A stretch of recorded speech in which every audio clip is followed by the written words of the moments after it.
इस CRPF group centre Hyderabad के DIG Uday Bhaskar जी, इस ग्रुप सेंटर के कमांडेंट मोहनदास जी, commandant south zone Hyderabad Vijay Kumar Tripathi ji, सभी अन्य सीआरपीएफ अदर सिक्योरिटी फोर्सेस के ऑफिसर्स, ऑल अदर डिपार्टमेंट्स के अधिकारी प्रतिनिधिगण इस कार्यक्रम में आए हुए सभी इस रोजगार मेला संदर्भ में रोजगार का नियुक्ति पत्र लेने के लिए आए हुए नौजवान साथियों और सभी आप सबका परिवारजनों और पत्रकार भाई बहन अंदरिकी ఈరోజు కేంద్ర ప్రభుత్వం ఆధ్వర్యంలో జరుగుతున్నటువంటి ఈ యొక్క రోజ్గార్ మేళలో భాగంగా ఉద్యోగ నియామక పత్రాలు అందుకుంటున్నటువంటి మీ అందరికీ కూడా నేను నా తరఫున కూడా, ఎందుకంటే ఇంతకుముందే ప్రధానమంత్రి గారు మీకు శుభాకాంక్షలు చెప్పారు, నా తరఫున కూడా హృదయపూర్వకమైనటువంటి శుభాకాంక్షలు తెలియజేస్తా ఉన్నాను.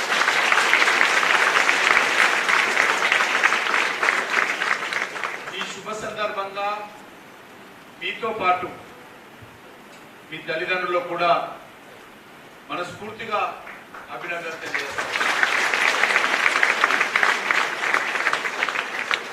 ఈరోజు ధన త్రయోదశి దీపావళి పండుగ సందర్భంగా కూడా శుభాకాంక్షలు. యువతకు ఉద్యోగాలు కల్పించాలి, వాళ్ళు దేశ సేవలో యువతను భాగస్వాములు చేయాలి. మీరు ఉద్యోగాల ద్వారా మీ కుటుంబాన్ని మాత్రమే పోషించుకోవడానికి కాకుండా ఈ సమాజానికి, భారతదేశానికి, భారత మాతకు సేవ చేయాలనేటువంటి దృక్పథంతో భారత ప్రభుత్వం నిర్వహిస్తున్నటువంటి ఈ ఉద్యోగ మేళ ఇప్పటికీ ఈ రకమైనటువంటివి 10 పూర్తయినాయి. ఇది 11వ మేళ. ఈరోజు దేశవ్యాప్తంగా మరి సుమారు 71,000 మంది నిరుద్యోగ యువతకు ఉద్యోగ నియామక పత్రాలు భారత ప్రభుత్వం తరఫున అందిస్తా ఉన్నాం. ఇప్పటి వరకు 10 మరి ఉద్యోగ మేళాలు జరిగాయి. ఈరోజు కూడా అనేక మంత్రిత్వ శాఖలకు సంబంధించినటువంటి ఈ యొక్క ఉద్యోగ నియామక పత్రాలు మీకు అందుబాటులోకి వస్తూ ఉన్నాయి. ఇప్పటి వరకు సుమారు ఈ రోజుతో కలిపి సుమారు 10 లక్షల ఉద్యోగాలు నేరుగా direct employment government of India సంబంధించినటువంటి ఉద్యోగ పత్రాలు ఇవ్వడం జరిగింది. మొదటిసారి 2022 అక్టోబర్ ఏదైతే దీపావళి పండుగ రోజు మొదటిసారిగా ఈ యొక్క కాన్సెప్ట్ కు భారత ప్రభుత్వం శ్రీకారం చుట్టింది. ఎందుకంటే మీకు తెలియదు, నేను కూడా గత 5.5 సంవత్సరాలుగా కేంద్ర మంత్రిగా పనిచేస్తా ఉన్నాను. మా డిపార్ట్మెంట్ లో అడుగుతా ఉంటాం, ఖాళీలు భర్తీ చేయాలంటే నోటిఫికేషన్ ఇస్తున్నాము, మరి అప్లికేషన్స్ వస్తున్నాయి, ఇంటర్వ్యూ చేస్తా ఉన్నాము, అపాయింట్మెంట్ లెటర్ ఇస్తా ఉన్నామని ఆఫీసర్స్ చాలా లేట్ చేస్తుంటారు. అందుకే ప్రధానమంత్రి గారు చెప్పారు, నాకు అదేం తెలియదు, ప్రతి నెల ఉద్యోగ నియామకాలు జరగాలి, నేను స్వయంగా వస్తానని చెప్పి ప్రధానమంత్రి గారు చెప్పడంతో ఈరోజు ఒక వేగవంతంగా మరి అధికారులందరూ కూడా తమ తమ శాఖలలో ఉన్నటువంటి ఖాళీలన్నింటిని కూడా భర్తీ చేస్తా ఉన్నారు. లేకపోతే ఆలస్యమే. అందులో ఇక్కడ ఉన్నటువంటి ఏ ఒక్కరైనా ఏ ఎమ్మెల్యేదో ఏ ఎంపీదో ఏదైనా మంత్రిదో రికమెండేషన్ ద్వారా ఇక్కడ ఉద్యోగాలకు వచ్చారా చేతులెత్తని అడుగుతాం. దేశంలో ఎక్కడ కూడా గతంలో ఉద్యోగాలంటే మంత్రులు, ఎమ్మెల్యేలు, ఎంపీలు లేకపోతే అధికారులు వాళ్ళ బంధువులకు మాత్రమే ఉద్యోగాలు వచ్చేవి, లేకపోతే అనేక రకాల కుంభకోణాలు కూడా జరిగేవి. కానీ ఈరోజు పూర్తిగా ట్రాన్స్పరెన్సీతో పారదర్శకతతో మాత్రమే ఈరోజు సిఆర్పిఎఫ్ అంటే కొంచెం డిసిప్లిన్ ఆర్గనైజేషన్, ఇంకా ఇతర ఆర్గనైజేషన్స్ లో బ్యాంకు కావచ్చు, లేకపోతే ఇన్కమ్ ట్యాక్స్ కావచ్చు, సేల్స్ ట్యాక్స్ కావచ్చు, లేక అనేక రకాల ఇతర యూనివర్సిటీలలో లెక్చరర్ పోస్టులు కావచ్చు, ప్రొఫెసర్ పోస్టులు కావచ్చు, ఏ ఒక్కటి కూడా ఏ రకమైనటువంటి పొరపాట్లు లేకుండా టాలెంట్ ఆధారంగా, ఎడ్యుకేషన్ ఆధారంగా, వాళ్ళకు వచ్చినటువంటి మార్పుల ఆధారంగా ఈరోజు ఉద్యోగ నియామకాలు నరేంద్ర మోడీ గారి నాయకత్వంలో దేశంలో జరుగుతున్నాయనే విషయాన్ని ఈ సందర్భంగా తెలియజేస్తాను.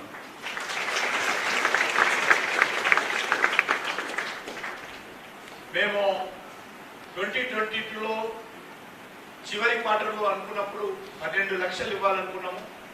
ఇప్పటికి 10 లక్షలు పూర్తి అయిపోయినాయి. ఇంకా 2 లక్షలు ఉన్నాయి. ఆ 2 లక్షలే కాదు, దశల వారీగా ఇంకా కొత్తగా రిటైర్మెంట్ ఎవరైతున్నారో ఆ రిటైర్మెంట్ వాటిని కూడా పూర్తి చేస్తాము. ఉదాహరణకు మా కోల్ మినిస్ట్రీలో సుమారు 4 లక్షల ఉద్యోగాలు ఉన్నాయి. కోలిటే కావచ్చు, ఇతర పిఎస్సీలు కావచ్చు. ఇంకా మరికొన్ని కూడా భర్తీ చేయబోతా ఉన్నాం. ఆ రకంగా నా ఒక మినిస్ట్రీలో పర్మనెంట్ ఎంప్లాయీసే 4 లక్షలు ఉంటే కాంట్రాక్చువల్ సంబంధించినటువంటి ఇంకొక 4 లక్షలు ఉంటారు. ఈరోజు వాళ్ళందరూ వెల్ఫేర్ యాక్టివిటీలో కూడా భారత ప్రభుత్వం మోడీ గారి ఆదేశంతో చర్యలు తీసుకుంటున్నాం. ఈరోజు మినిస్ట్రీ ఆఫ్ హోమ్ అఫైర్స్,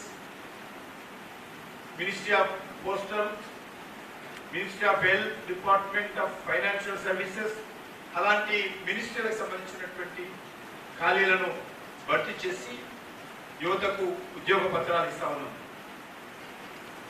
ఈరోజు మీ అందరికీ తెలుసు, ఒక డైరెక్ట్ ఎంప్లాయ్మెంటే కాకుండా మోడీ గారి ప్రభుత్వము చాలా పెద్ద ఎత్తున పరోక్ష ఉద్యోగాలు కల్పించాలి, ఇండైరెక్ట్ ఎంప్లాయ్మెంట్ జనరేషన్ చేయాలనేటువంటి కాన్సెప్ట్ తోటి అనేక రకాల ప్రయత్నం చేస్తాము. ముఖ్యంగా ప్రైవేట్ సెక్టార్లో ఈరోజు లక్షలాది మంది, కోట్లాది మంది కొత్త ఉద్యోగాలు కల్పన జరుగుతూ ఉన్నాయి.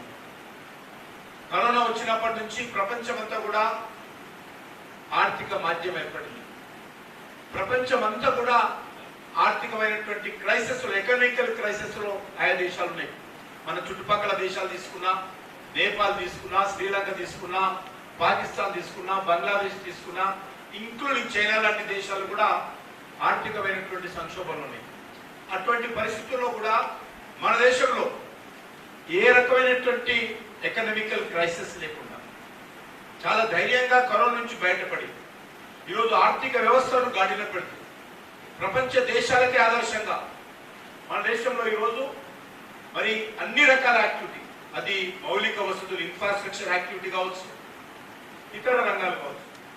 అందుకే ఈరోజు భారత ప్రభుత్వం అనేక రకాల చర్యలు తీసుకుంటుంది. ఇంతకుముందు మోడీ గారు చెప్పడం జరిగింది, ప్రధానమంత్రి గారు, స్టార్టప్ ఇండియా, అదేవిధంగా స్టార్టప్ ఇండియా కింద కూడా ప్రతి బ్యాంక్ బ్రాంచ్ ఎవ్రీ ఇయర్ ఏ రకమైనటువంటి షూరిటీస్ లేకుండా ఒక ఎస్సీ, ఒక ఎస్టీ, ఒక మహిళకు ఎవ్రీ ఇయర్ ప్రతి బ్యాంకులో కూడా కావలసినటువంటి లోన్ ఇవ్వాలని, ఉపాధి అవకాశాలు మెరుగుపరచాలని ఈరోజు నిర్ణయం తీసుకోవడం జరిగింది. ఆ రకంగా ఎంటర్‌ప్రెన్యూర్‌షిప్ పెంచేటువంటి ప్రయత్నం చేస్తూ ఉన్నాం. ఈరోజు యువత మీరంటే ఉద్యోగాలకు వచ్చారు, సంతోషం. కానీ ఉద్యోగాల కోసం మాత్రమే కాకుండా మీరు సమాజంలో ఉన్నటువంటి మరో 20 మందికో 30 మందికో ఉద్యోగాలు ఇచ్చేటువంటి పరిస్థితి రావాలనేది మోడీ గారి ఆకాంక్ష. ఆ దిశలోనే ఈరోజు యువతను మేము ప్రోత్సహిస్తాం అనేది మనం చేస్తున్నాం. మీకు అందరికీ తెలుసు, న్యూ ఎడ్యుకేషన్ పాలసీ 2022లో వచ్చింది. సుమారు 32 సంవత్సరాల తర్వాత నూతన విద్యా విధానాన్ని ఈరోజు ప్రవేశపెట్టడం జరిగింది. అందులో ప్రధానంగా ఎడ్యుకేషన్ సిస్టంలో ఉపాధి అవకాశాలు ఎడకన్నా మెరుగుపరచాలి. ఉద్యోగాలే కాదు, ఉపాధి అవకాశాలు. ఎందుకంటే మన దేశంలో ఉన్నటువంటి జనాభా ఈరోజు ప్రపంచంలో పోల్చి చూసినట్టయితే యూత్ పాపులేషన్ చాలా ఎక్కువగా ఉంది. ఇంతమందికి ప్రభుత్వ ఉద్యోగాలు ఇవ్వలేవు. ప్రభుత్వ ఉద్యోగాలు ఇవ్వలేమని చెప్పి వాళ్ళని ఖాళీ పెట్టలేము. కాబట్టి వాళ్ళ యొక్క సేవలు కూడా ఉపయోగించుకోవాలి దేశం కోసం అనేటువంటి దృక్పథంతో ఈరోజు దేశంలో ఉన్నటువంటి యువతకు అనేక రకాల ప్రోత్సాహాలు భారత ప్రభుత్వం కల్పిస్తాం. ఇంతకుముందే మోడీ గారు చెప్పారు, మనం చూస్తా ఉన్నాం. ముద్రా యోజన కావచ్చు, అనేక రకాల స్కీమ్స్ ఏర్పాటు చేస్తా ఉన్నాం. ఈరోజు ఇంతకుముందే మొబైల్ సెక్టర్ 100కు 100% ఫోన్లు అంటే మన దేశంలో మనం దిగుమతి చేస్తున్న వాళ్ళం. 2014 2014 వచ్చేసరికి 98% సెల్ ఫోన్లు దిగుమతి చేస్తున్న వాళ్ళం. 2014లో అంటే 10 సంవత్సరాల క్రితము 2 సెల్ ఫోన్ కంపెనీలు భారతదేశంలో ఉన్నాయి. ఈరోజు మీ చేతులు అయితే ఫోన్లు ఏవైతున్నాయో అవన్నీ కూడా 99% ఇండియాలో తయారైనటువంటి సెల్ ఫోన్లు మాత్రం. ఈరోజు 400 కంపెనీలు 400 యూనిట్స్ సెల్ ఫోన్ మ్యానుఫ్యాక్చరింగ్ చేస్తాం. 150 దేశాలకు ఈరోజు సెల్ ఫోన్లు ఎక్స్పోర్ట్ చేస్తా ఉన్నాం. దిగుమతి చేసే స్థాయి నుంచి ఈరోజు భారతదేశంలో తయారైనటువంటి ఐఫోన్లు అమెరికా లాంటి దేశానికి, భారతదేశంలో తయారైనటువంటి సెల్ ఫోన్లు యూకే, జర్మనీ లాంటి దేశాలకు కూడా, డెవలప్డ్ కంట్రీస్ కూడా మన దేశంలో తయారైనటువంటి సెల్ ఫోన్లను ఎక్స్పోర్ట్ చేస్తా ఉన్నాం అనే విషయాన్ని సందర్భంగా. అంతేకాకుండా ఈరోజు 5G టెక్నాలజీ అనేక దేశాల్లో లేదు, కానీ మన దేశంలో అనేక దేశాలలో పోలిస్తే మన దేశంలో వాళ్ళ దగ్గర 100 రూపాయలు ఛార్జ్ చేస్తే మన దగ్గర 10 రూపాయలు ఛార్జ్ చేస్తాం. అంత తక్కువలో ఈరోజు గ్రామీణ ప్రాంతాల్లో మరి ఈరోజు 5G టెక్నాలజీ వచ్చింది. మీకు అందరికీ తెలుసు, డిజిటల్ ట్రాన్సాక్షన్స్ ఏర్పాటు చేయాలి, మధ్యదళారీ వ్యవస్థ పోవాలి, అవినీతి పోవాలని చెప్పి కేంద్ర ప్రభుత్వం డిజిటల్ ట్రాన్సాక్షన్స్ ఏర్పాటు చేస్తే ప్రధానమంత్రి గారు వచ్చిన తర్వాత పార్లమెంట్ లో కొన్ని పార్టీల వారు మాట్లాడారు.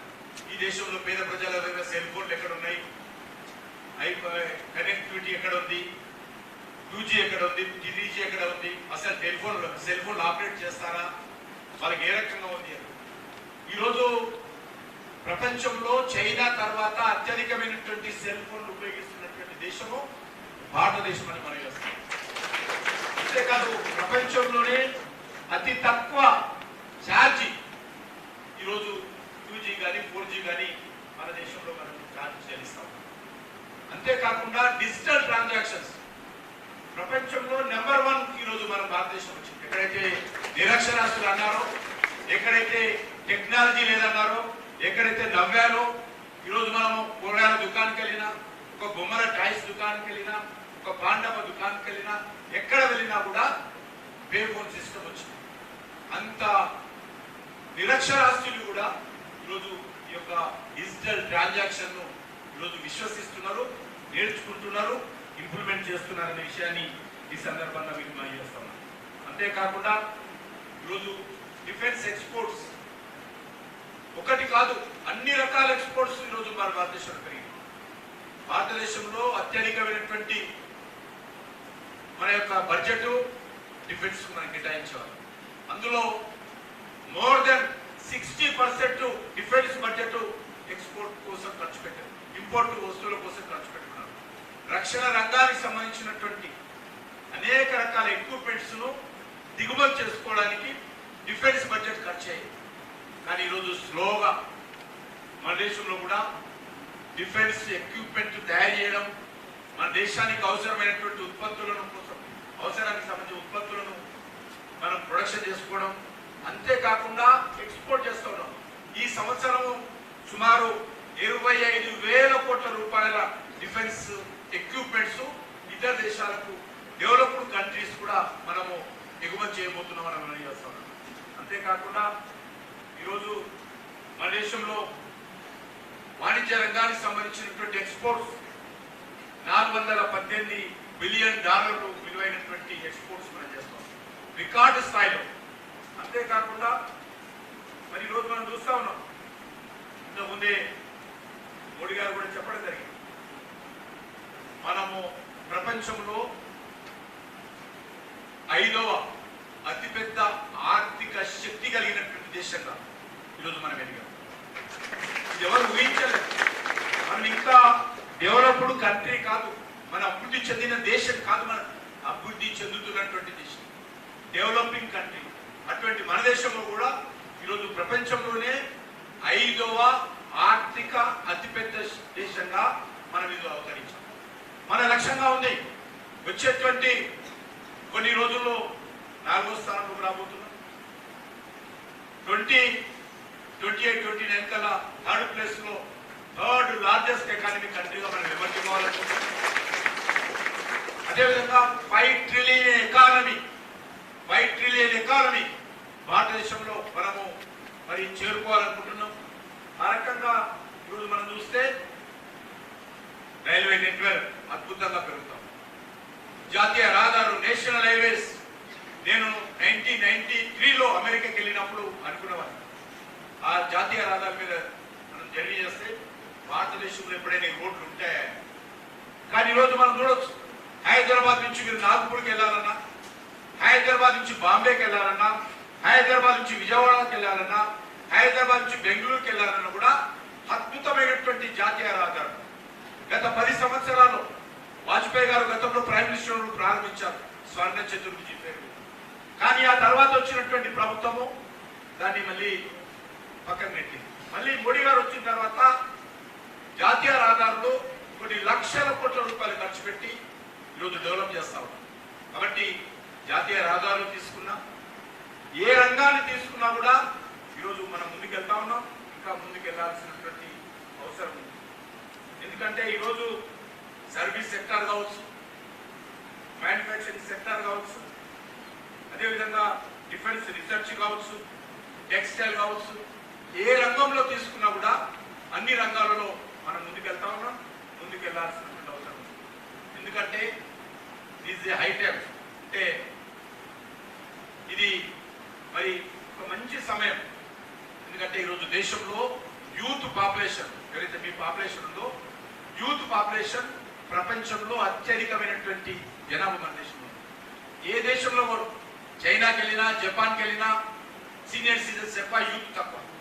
కానీ మన దేశంలో మరి ఈరోజు యూత్ పాపులేషన్ ఎక్కువ.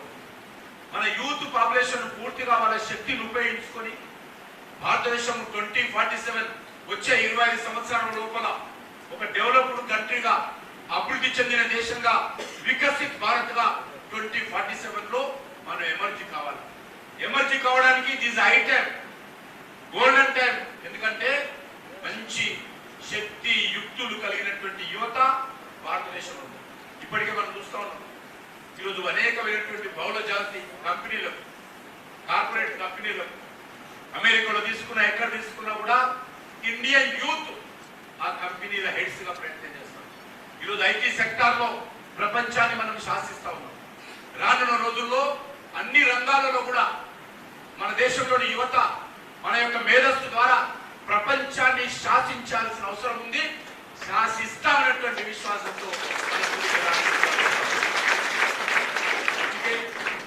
ఈరోజు మీరు ఒక ప్రభుత్వ ఉద్యోగంలో చేరారు. కాబట్టి మీరు ఏ ఉద్యోగంలో చేరినా కూడా అంకిత భావంతో దేశం కోసం, సమాజం కోసం, ఇంకా మన దేశంలో పేదరికం ఉంది, బీదరికం ఉంది, నిరుద్యోగం ఉంది, వాళ్ళకు చేతులు అందించేటువంటి ప్రయత్నం మనం అందరం చేయాలి. అంతేకాకుండా మీకు జన్మనిచ్చినటువంటి తల్లిదండ్రులు మీకు 9 మాసాలు మోసి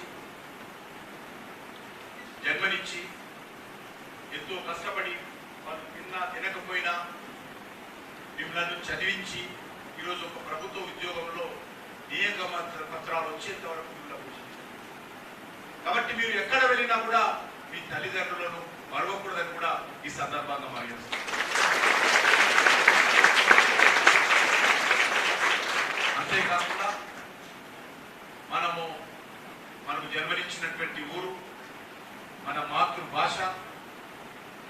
మన మాతృదేశము, వీటిని కూడా ఎప్పుడు మనసులో పెట్టుకొని మనం ముందుకెళ్ళాలి. ఆ రకంగా మీకు మరి ఎవరైతే టీచర్స్గా ఉండి మీకు విద్యను అందించారో ఆ టీచర్స్ను కూడా ఎప్పుడు మరవకూడదు. కాబట్టి ఆ దిశలో మీరు ఏ ఉద్యోగం చేరినా అది సెక్యూరిటీ ఫోర్సెస్ దేశ భద్రతకు సంబంధించినటువంటి విషయంలో కావచ్చు, సర్వీస్ సెక్టార్లో కావచ్చు, ఎందులో చేరినప్పుడు కూడా అంకిత భావంతో మనం పనిచేస్తే, నీతి నిజాయితీతో పనిచేస్తే భవిష్యత్తులో మీకు ఒక సాటిస్ఫాక్షన్ ఉంటుంది, ఒక తృప్తి ఉంటుంది. నేను చేసినటువంటి ఉద్యోగం అందరూ అన్ని ఉద్యోగాలు చేయలేరు, అందరూ వాళ్ళకు అందుబాటులో ఉన్నటువంటి కొన్ని ఉద్యోగాల్లో మనం చేరుతాం. కాబట్టి ఏ ఉద్యోగం అయినప్పటికీ కూడా అందరం అంకిత భావంతో, తృప్తితో, విశ్వాసంతో, ధైర్యంతో ఆ ఉద్యోగాలు బాధ్యత నిర్వర్తిస్తే తప్పకుండా మీరు మరి దేశానికి సేవ చేస్తున్న అవుతారు. మీ జీవితంలో ఒక సాటిస్ఫాక్షన్ మీకు వస్తుంది. కాబట్టి ఆ దిశలోనే మీరందరూ మీ ఉద్యోగాలలో మరి మంచి కమిట్మెంట్తో పనిచేయాలని, మీ జీవితాలలో తృప్తి రావాలని, మీరందరూ కూడా విజయవంతంగా మీరు అనుకున్నటువంటి లక్ష్యాలు అందుకునే విధంగా భగవంతుడు మీకు అన్ని రకాలుగా మరి ఆశీస్సులు అందజేయాలని, అదేవిధంగా మీ తల్లిదండ్రుల యొక్క దీవెనలు కూడా మీకు ఉండాలని ఈ సందర్భంగా కోరుకుంటూ సెలవు తీసుకుంటున్నాను.